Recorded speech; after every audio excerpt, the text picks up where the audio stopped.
انما المؤمنون اخوہ قال النبی صلی اللہ علیہ وسلم المسلم من سلم المسلمون من لسانه ويده او كما قال علیہ الصلاة والسلام ان اللہ وملائکته یصلون علی النبی یا ایہا الذین آمنوا صلوا علیہ وسلموا تسلیما اللہم صلی علی محمد وعلی آل محمد كما صليت على إبراهيم وعلى آل إبراهيم إنك حميد مجيد اللهم بارك على محمد وعلى آل محمد كما باركت على إبراهيم وعلى آل إبراهيم إنك حميد مجيد.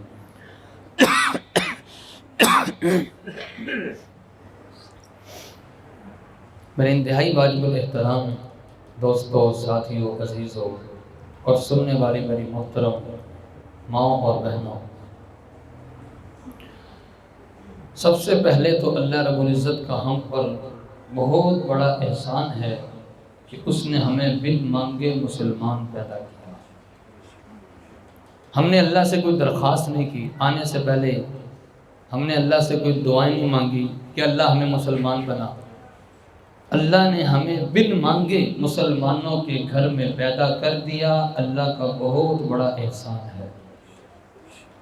اور پھر حضور صلی اللہ علیہ وسلم کو امتی بنایا، یہ بھی بہت بڑا احسان ہے. مسلمان کسی اور نبی کی امت میں بھی ہم آ سکتے تھے، حضرت عیسیٰ کی امت میں آ جاتے، حضرت موسیٰ کی امت میں آ جاتے. تو اللہ رب العزت نے ہم پہ یہ بھی احسان کیا کہ مسلمان ہونے کے ساتھ ساتھ ہمیں حضور کا امتی بنا دیا. اب حضور کا امتی ہونا یہ چھوٹی بات نہیں، بہت بڑی بات ہے. کتنی بڑی بات ہے کہ نبی پاک صلی اللہ علیہ وسلم نے ارشاد فرمایا کہ میری امت آئی سب سے بعد میں ہے، جنت میں سب سے پہلے جائے گی. جس طرح ہمارا پیغمبر نبیوں کا سردار ہے، اسی طرح یہ امت امتوں کی سردار ہے. یہ وہ امت ہے کہ جس کو آخری پیغمبر ملا ہے. یہ وہ امت ہے کہ جس کو آخری کتاب اللہ کا کلام، اللہ کی کتاب قرآن پاک ملا ہے. یہ وہ امت ہے کہ جس میں آنے کے لیے حضرت عیسیٰ علیہ السلام نے دعا مانگی ہے. اور حضرت عیسیٰ عام پیغمبر نہیں، بہت بڑے پیغمبر ہیں. حضرت عیسیٰ خود معمولی پیغمبر نہیں، جلیل القدر پیغمبر ہیں. یہ وہ پیغمبر ہیں کہ جن کو اللہ نے بڑی کتاب انجیل عطا کی ہے. یہ وہ پیغمبر ہیں کہ جن کو اللہ نے بغیر باپ کے پیدا کیا ہے. حضرت عیسیٰ پیدا ہوئے تو ان کا باپ نہیں تھا، بغیر باپ کے پیدا ہوئے. یہ وہ پیغمبر ہیں کہ جن کو اللہ رب العزت نے 2 دن کے بچے تھے، دودھ پیتے بچے تھے، 2 دن کے بچے کو اللہ نے قوت گویائی عطا فرمائی ہے. ابھی 2 دن کے تھے، ماں کی گود میں تھے. اب 2 دن کا بچہ ہو اور لوگوں سے کلام کرے، ہو سکتا ہے؟ نہیں ہو سکتا. یہ حضرت عیسیٰ کا معجزہ ہے، یہ حضرت عیسیٰ کی شان ہے کہ 2 دن کے بچے تھے اور ماں کی گود میں کلام کیا ہے لوگوں سے. یہ حضرت عیسیٰ وہ پیغمبر ہیں کہ جن کو اللہ نے زندہ آسمانوں پر اٹھایا ہے. آج تمام انبیاء میں جو اس وقت زندہ ہیں آسمانوں پر، وہ حضرت عیسیٰ علیہ السلام ہیں.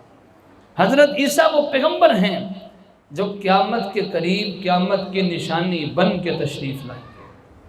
تو اتنے مقام اور مرتبے والے پیغمبر کیا دعا مانگ رہے ہیں؟ اللہ میں یہ دعا نہیں کرتا کہ مجھے آخری نبی بنا. حضرت عیسیٰ یہ دعا نہیں کرتے کہ اللہ مجھے آخری نبی بنا. حضرت عیسیٰ دعا کر رہے ہیں اللہ مجھے آخری نبی کا امتی بنا دے. اس سے اندازہ لگو کہ یہ امت کتنی اہم ترین امت ہے. تو اللہ رب العزت کا کروڑہ شکر ہے کہ جس نے ہمیں پہلے تو بن مانگے مسلمان پیدا کیا اور پھر بن مانگے حضور کا امتی پیدا کر دیا.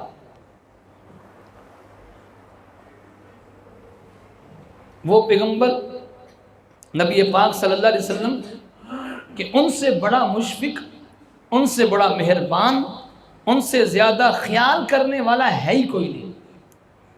کہ ہمارے پیغمبر وہ پیغمبر ہیں کہ جس نے ہر ایک کا خیال کیا ہے، ہر ایک کا خیال کیا ہے. جس نے صرف انسانوں کا نہیں جانوروں کا بھی خیال کیا ہے۔ آپ اندازہ لگانا ذرا، ہمارے پیغمبر کیسے پیغمبر کہ جس نے جانوروں کا بھی خیال کیا ہے۔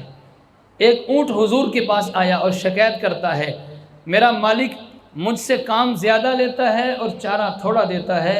حضور نے اس کے مالک کو بلایا اور کہا کہ تیرا اونٹ مجھ سے شکایت کرتا ہے تو کہ تو کام زیادہ لیتا ہے، چارہ کم دیتا ہے، لہذا چارہ بھی مناسب دیا کر اس کو اور اس سے کام بھی مناسب لیا کر۔ جس نے جانوروں کا بھی خیال کیا ہے، جس نے چیونٹیوں کا خیال کیا۔ نبی پاک صلی اللہ علیہ وسلم نے فرمایا کہ لوگوں چیونٹیوں کے بلوں پر پیشاب نہ کیا کرو، اس سے ان کے گھر خراب ہو جاتے ہیں، بل خراب ہو جاتے ہیں، ان کے بلوں پہ پیشاب نہ کیا کرو۔ چیونٹیوں کا بھی خیال کرنے والا وہ پیغمبر کہ جس نے حکم دیا کہ پرندوں کے گھونسلوں سے ان کے بچے نہ نکال لیا کرو، اس کی وجہ سے ان کی ماں کو تکلیف ہوتی ہے۔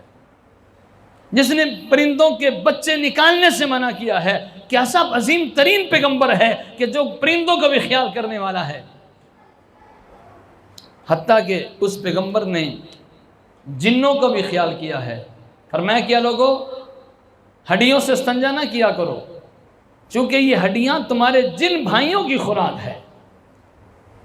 جو مسلمان جن ہوتے ہیں ان کی خوراک ہڈیاں ہوتی ہیں، اور جو کافر جن ہیں ان کی خوراک گوبر لید، ان کی خوراک وہ ہے۔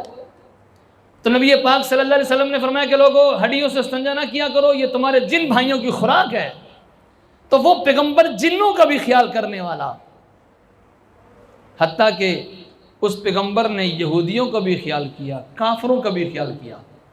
ایک مرتبہ ایک کافر مسجد میں آیا اور مسجد کے صحن میں پیشاب کرنے لگا۔ صحابہ کرام اٹھنے لگے پکڑنے کے لیے کہ اس کو پکڑیں گے، ماریں گے، اس کو شرم نہیں آتی، مسجد میں پیشاب کر دیا۔ ہمارے سامنے کوئی کرے تو ہماری بھی حالت یہی ہوگی، ہم پکڑیں گے، ڈانٹیں گے، ماریں گے، دھکے دے کے باہر نکال دیں گے۔ نبی پاک صلی اللہ علیہ وسلم نے روک دیا، خبردار بیٹھ جاؤ، کچھ نہ کرو، جو کر رہا ہے کرنے دو، کچھ نہ، بیچ میں نہ روکو، جو کر رہا ہے بیچ میں نہ روکو، کر لینے دو۔ جب اس نے کر لیا سارا کام اپنا، پھر اس کو بلایا۔ نبی پاک صلی اللہ علیہ وسلم نے بڑے پیار سے کہا کہ دیکھو بھائی یہ مسجدیں اللہ کا گھر ہیں، اور اللہ کا گھر اس کو صاف رکھنا چاہیے، یہاں پہ گند نہیں کرنا چاہیے، یہاں پہ پیشاب پخانہ نہیں کرنا چاہیے، اس کو صاف ستھرا رکھنا چاہیے۔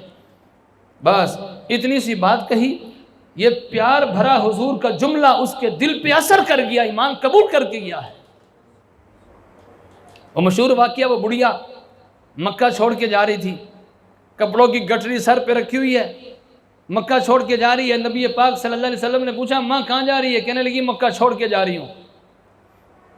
نبی پاک صلی اللہ علیہ وسلم نے فرمایا کہ سامان مجھے پکڑا دو، مکہ کے باہر تک چھوڑ کر آ جاتا ہوں۔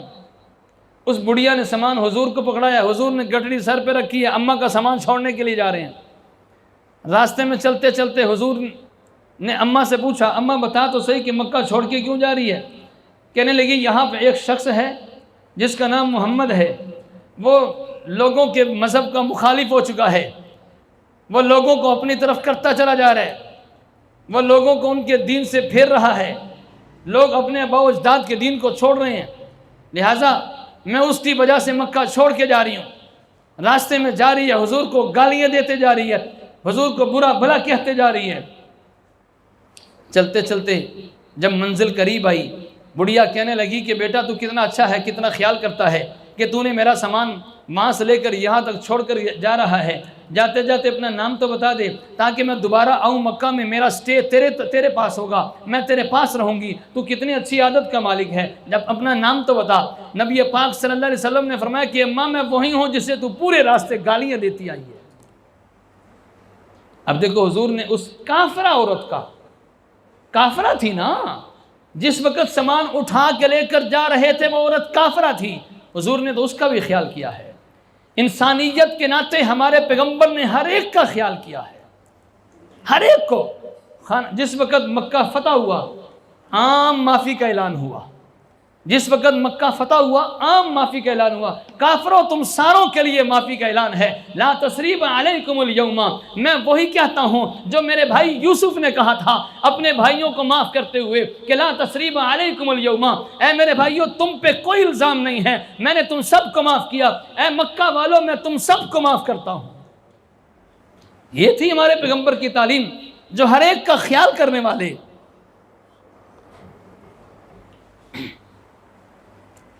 نبی پاک صلی اللہ علیہ وسلم نے کافروں کا بھی خیال کیا، یہودی کا خیال کیا۔ ایک مرتبہ ایک یہودی بچے کی عیادت کے لیے گئے، بیمار تھا، نبی پاک صلی اللہ علیہ وسلم پتہ کرنے کے لیے گھر چلے گئے۔ جب گھر گئے تو اس کی حالت اتنی خراب تھی کہ دنیا سے جانے کا وقت قریب تھا، بس آخری وقت تھا، سیریس حالت تھی۔